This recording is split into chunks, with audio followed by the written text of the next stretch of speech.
गणेश जी का नाम लेकर हम शिव पुराण प्रारंभ करते हैं।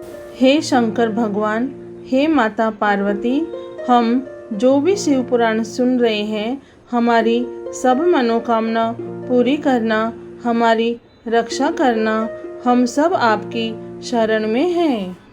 दुर्गास ऑडियो बुक यूट्यूब चैनल को लाइक, शेयर एंड सब्सक्राइब करने के लिए आप सभी का बहुत बहुत धन्यवाद और आभार।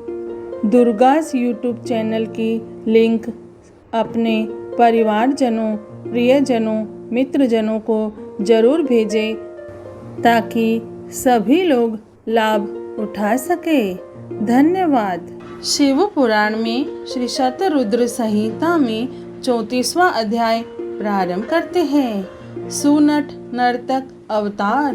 नंदीश्वर बोले, हे सनत कुमार जी, देवी पार्वती की कठोर तपस्या से प्रसन्न होकर जब भगवान शिव ने उन्हें दर्शन दिए, तब देवी पार्वती ने उनसे उनकी पत्नी बनने का वर मांगा। भगवान शिव ने प्रसन्नता पूर्वक उनका इच्छित वरदान उन्हें प्रदान किया।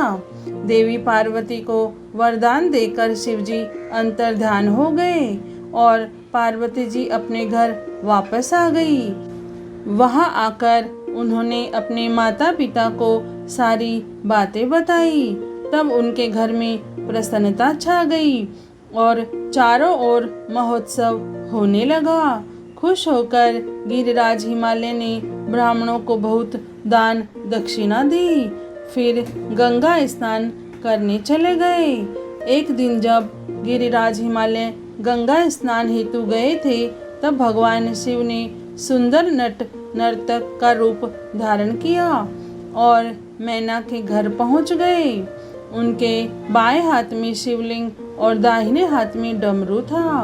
उन्होंने लाल रंग के वस्त्र पहन रखे थे, पीठ पर गुदड़ी टांग रखी थी। ऐसे रूप में वे मैना के घर के आंगन में आकर सुंदर नृत्य एवं गान करने लगे। अपने डमरू को बजाकर वे अनेक प्रकार की लीलाएं दिखाने लगे। नगर के सारे वृद्ध, नर नारी और बच्चे प्रसन्नता पूर्वक उनका नृत्य देख रहे थे।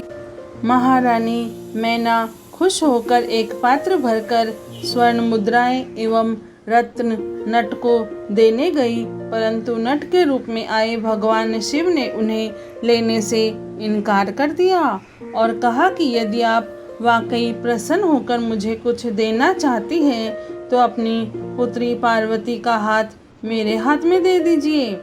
उस नट नर्तक की बात सुनकर देवी मैना को बहुत क्रोध आ गया और वे नट को बुरा भला कहने लगी। उसी समय गिरिराज हिमालय भी गंगा स्नान करके वापस लौट आए। जब उन्हें इस बात का पता चला, तो उन्होंने अपने सेवकों को उस नट को वहां से बाहर निकालने की आज्ञा दी। सेवक नट की ओर बढ़ ही रहे थे कि मायावर लीलाधारी भगवान शिव ने मैना और हिमालय को पार्वती सहित क्षण भर के लिए अपने दिव्य रूप के दर्शन कराए और अगले ही पल तेज कदमों से चलकर वहां से गायब हो गए। नट नर्तक के चले जाने के उपरांत देवी मैना और गिरिराज हिमालय बैठकर नट के विषय में बात करने लगे और उसी की लीलाओं की प्रशंसा करने लगे। तभी माया से मोहित उनको उस नट नर्तक के देवादिदेव महादेव भगवान शिव होने का ज्ञान प्राप्त हुआ। तब उन्हें बहुत दुख हुआ कि हमने अपने द्वार पर पधारे शिव जी का अपमान किया और उन्हें अपनी कन्या नहीं सौंपी। यह विचार कर दोनों बहुत दुखी हुए और अपने अपराध का प्रायश्चित करने हेतु भगवान शिव की आराधना करने लगे। उनकी भक्ति भाव से की गई पूजा से प्रसन्न होकर शिव जी ने देवी पार्वती का पाणी ग्रहण किया। यह शिव जी के नट नर्तक अवतार का महात्म्य मैंने तुम्हें सुनाया। यह वर्णन सब अभिष्ट फलों को प्रदान करने वाला है। शिव पुराण में श्री शतरुद्र संहिता में 34वां अध्याय पूर्ण हुआ। हे भोलेनाथ, हे शिव शंभु, हे माता पार्वती, आपको कोटि कोटि प्रणाम और कोटि कोटि धन्यवाद।